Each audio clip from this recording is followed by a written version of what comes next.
बाबा के मुंह से यह बात सुनकर रिचर्ड अवाक रह गए।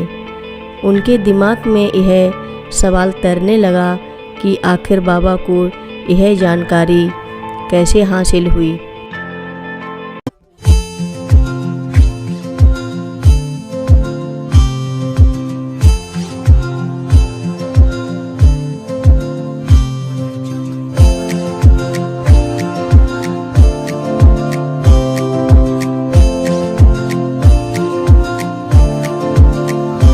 रक्षा सूत्र चैनल पर सभी भक्तों का स्वागत है।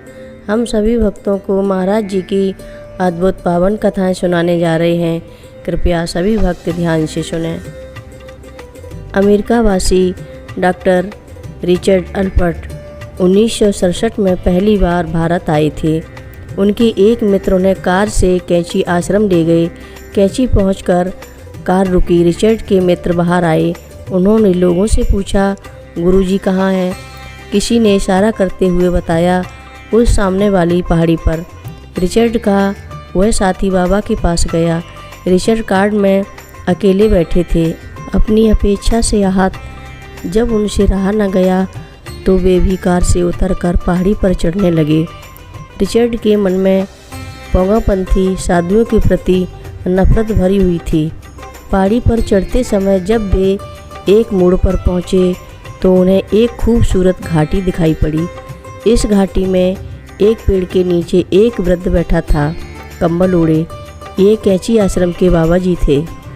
उनके इर्द गिर्द 8-10 भक्त बैठे थे। रिचर्ड आकाश में घुमड़ते बादलों, घाटी की हरियाली और उसकी सुंदरता पर मोहित थे। रिचर्ड का साथी महाराज के पास पहुंचा। उसने साष्टांग दंडवत किया। बाबा ने उसकी पीठ थपथपाकर उसे आशीर्वाद दिया।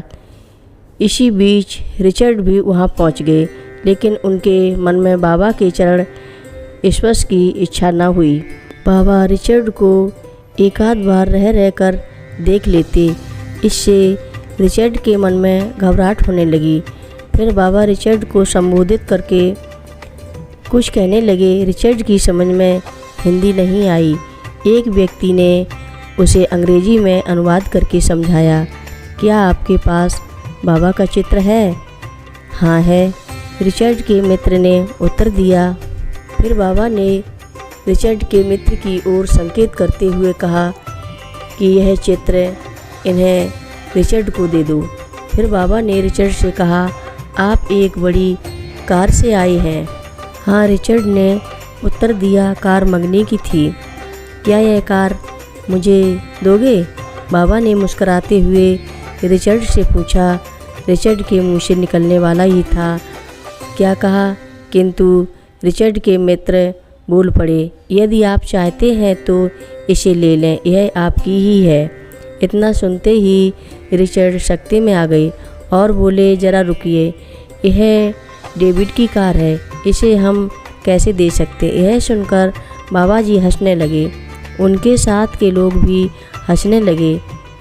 केवल रिचर्ड गंभीर थे। यह भी कह सकते हैं कि और लोगों द्वारा अपनी हंसी उड़ाए जाते देख झेंप गए थे। बाबा ने फिर रिचर्ड से कहा, आपने अमेरिका में खूब धन कमाया है?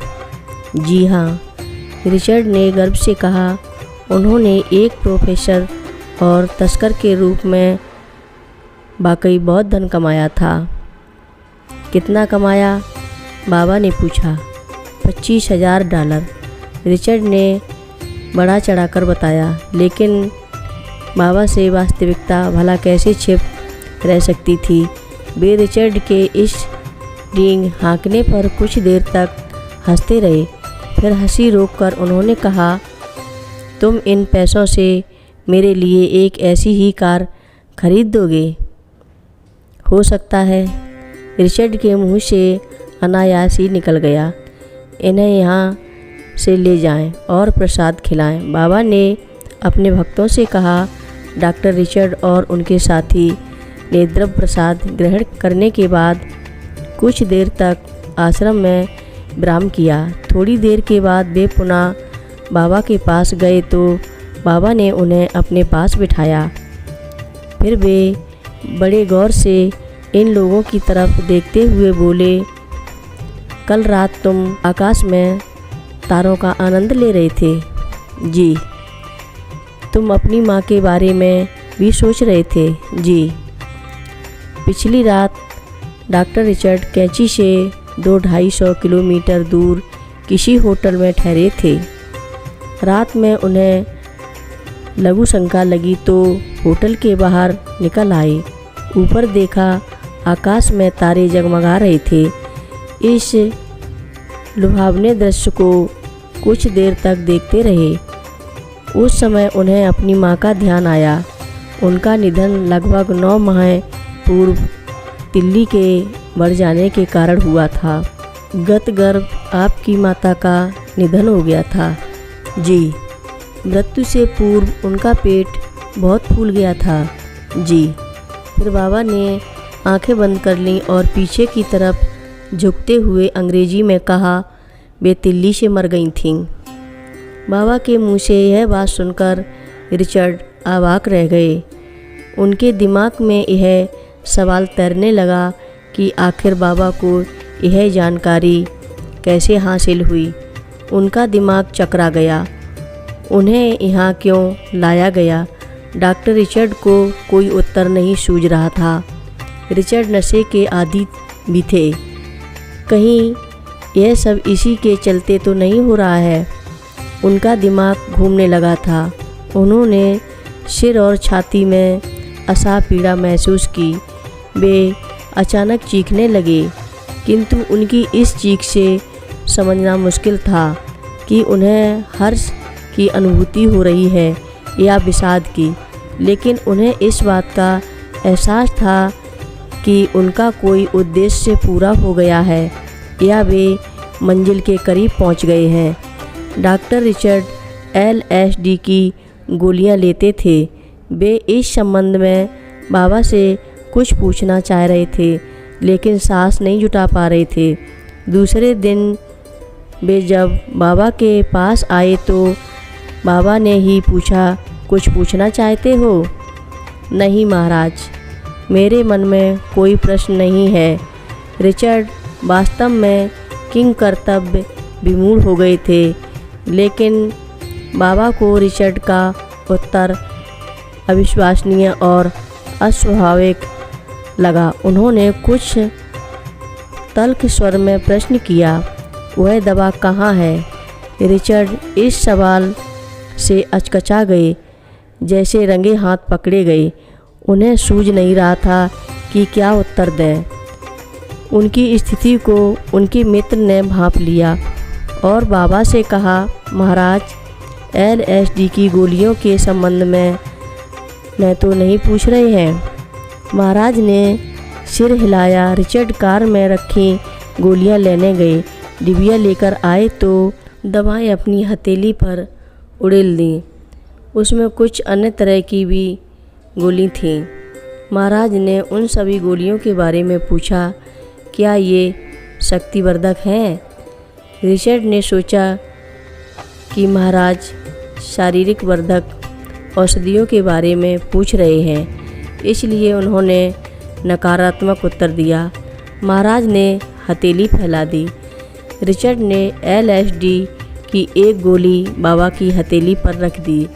हर गोली में 300 ग्राम शुद्ध LSD थी, जो एक युवक के लिए एक समय की पूरी खुराक थी।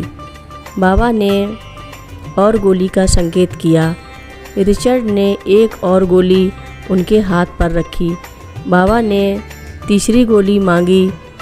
तीनों गोलियां मिलाकर 900 माइक्रोग्राम की भारी खुराक हो गई, जो किसी व्यक्ति के लिए घातक हो सकती थी। बाबा एक साथ तीनों गोलियां फाँक गए। रिचर्ड थोड़ा परेशान हुए। वे बाबा के पास 1 घंटे तक बैठे रहे और बाबा पर उन गोलियों का जरा भी प्रभाव नहीं पड़ा। वे रिचर्ड की ओर देखकर हंस रहे थे।